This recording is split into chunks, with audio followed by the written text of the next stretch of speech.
Science and Reason. I am Chuck. I am Karen. I am a liberal. And I am a conservative. And as Abraham Lincoln reminds us, we are not enemies, we are friends. We are friends, and it's Meme Monday, and we're going to cover two pretty obvious ones, but we're trying to make a bigger point with those. Right. Well, this meme shows a picture of Hillary Clinton at a podium, and it says that she stated during a presidential debate, "The Supreme Court is not about checks and balances, nor to interpret the law. It is there to change and shape the law." This was our hypothesis when we saw this. I did not think it was true because she is very well versed in political speak and she wouldn't say something so silly or controversial. Now, I figured if she said something similar to it, it was taken out of context or twisted. I figured she may have said something about constitutional interpretation or something, but that this was heavily manipulated or, just like Chuck said, was taken way out of context. Now, this was after a presidential debate between Trump and Hillary Clinton. And a Facebook user posted, "Did anyone else catch what Hillary said about the Supreme Court? It's not about checks and balances or to interpret the law, but to change and shape the law. Wow, really telling." We scoured the transcripts. She actually said nothing that could even be textually close to that. No. But that did not stop Republican activist and broadcaster Mike Hewitt. He posted the interpretation as a direct quote from Clinton. Now, had he watched the debates, he would have known that this wasn't true. He also added to his post that it proved media bias, since this should be front page news, and that this was the reason we needed Trump to get rid of the corruption in Washington. Then it was turned into a meme, Karen, and it went viral. And of course it spread across Facebook like crabs in a cat house, Karen. Ew.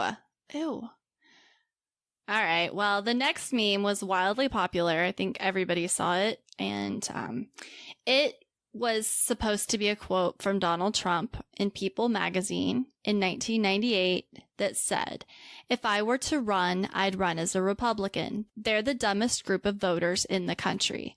They believe anything on Fox News. I could lie and they'd still eat it up. I bet my numbers would be terrific." Although this quote has been debunked many times, we're going to go through it quickly too. So first of all, People magazine went through all their transcripts and they were unable to find any record of this quote. Also, Fox News had just become a 24-hour network in 1996. It was still in direct competition with other cable news, and it really hadn't fully established itself as the right-leaning network that it's considered to be today. So Trump's alleged comment really wouldn't have made any sense. These two memes are very good examples of confirmation bias. The memes we explored in the past were memes we had to dig a bit and research to find out if they were based on fact. Yeah, and with these two memes, it took us 30 seconds on Google to easily find out that they were...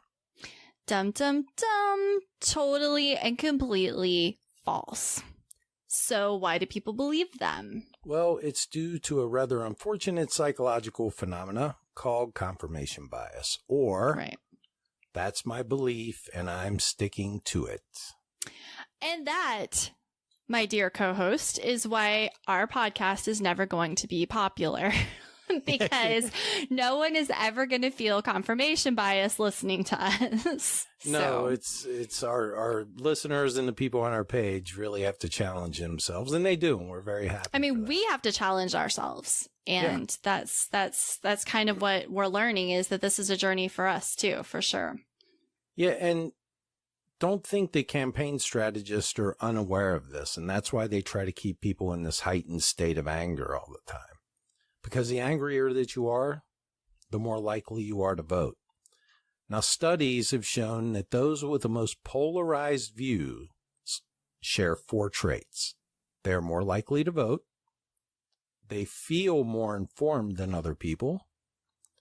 They are generally less informed than less polarized people. And they feel that almost all of the other parties' views are so misguided that they threaten the nation's well-being. Wow, that's relevant. I've seen that a few times. Oh, yeah. A number of studies have documented the reality of confirmation bias. In an especially clever 2013 study, it showed that people's ability to interpret numbers declines when a political context is added to it. So this particular study included 1,100 adults of varying political beliefs, and they were split into 4 groups.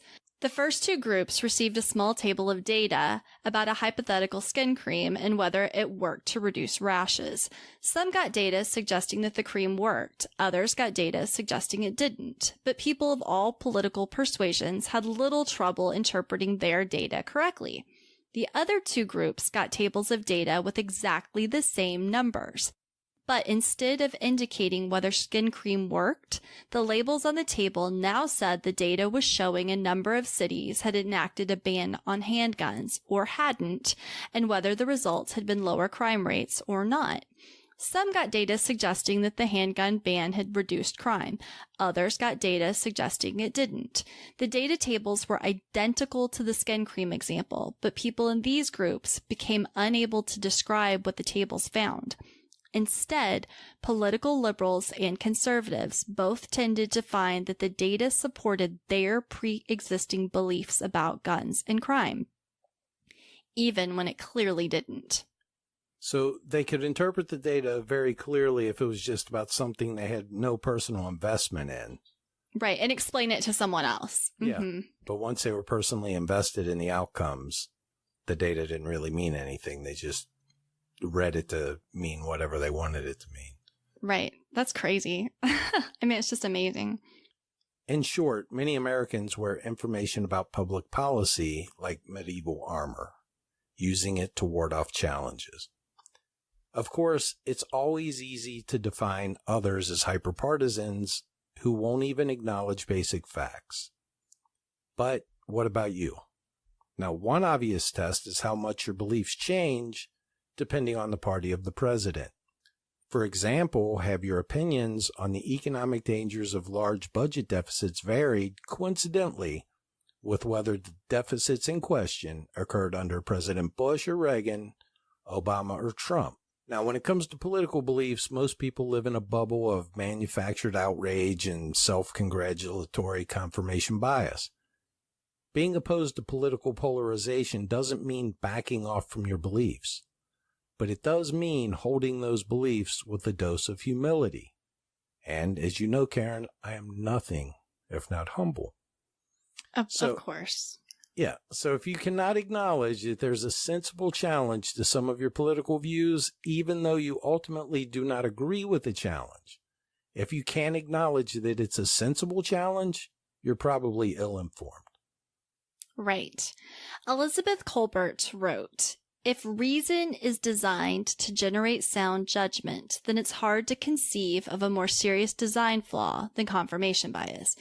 And it does appear to be a design flaw. Neuroscientists have found that genes predict individual differences in susceptibility to confirmation bias. During an argument in terms of its neurochemistry, your brain really has been hijacked. In situations of high stress, fear, or distrust, the hormone and neurotransmitter cortisol floods the brain. Executive function that helps us with all the advanced thought processes like strategy, trust building, and compassion shut down. And the amygdala, our instinctive brain, takes over. The body makes a chemical choice about how best to protect itself, in this case from the shame and loss of power associated with being wrong, and as a result is unable to regulate its emotions or handle the gaps between expectations and reality. So we default to one of 4 responses. We fight, we keep on arguing the point. Flight, revert to and hide behind just group consensus. Freeze, disengage from the argument by shutting up, or appease, make nice with your adversary by simply agreeing with them. During an argument, especially with those on the internet, fight is the most common. That's partly due to another neurochemical process. When you argue and you win, your brain floods with different hormones, adrenaline and dopamine, which makes you feel good, really, really good, dominant, and even invincible. It's a feeling any of us would really want to replicate. So the next time we're in a tense situation, we fight again. We get addicted to being right. Speaking of, are you still going to the 12-step meetings, Karen? Hi, my name's Karen. I'm a rightaholic. A little bit, yeah. It's true. It's true. It's true. Luckily, there's another hormone that can feel just as good as adrenaline, oxytocin. It's activated by human connection, and it opens up the networks in our brain, further increasing our ability to trust and open ourselves to sharing. A wise economist named Victor Fuchs, Karen, once wrote, politically, I am a radical moderate. Moderate because I believe in the need for balance, both in the goals that we set and in the institutions that we nourish in order to pursue those goals.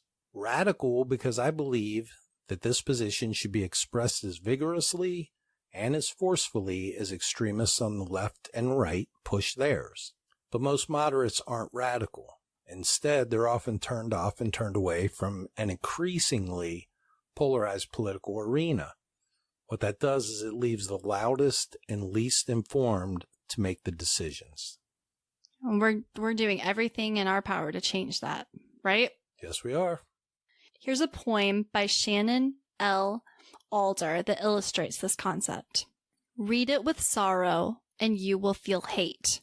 Read it with anger, and you will feel vengeful. Read it with paranoia, and you will feel confusion. Read it with empathy, and you will feel compassion. Read it with love, and you will feel flattery. Read it with hope, and you will feel positive.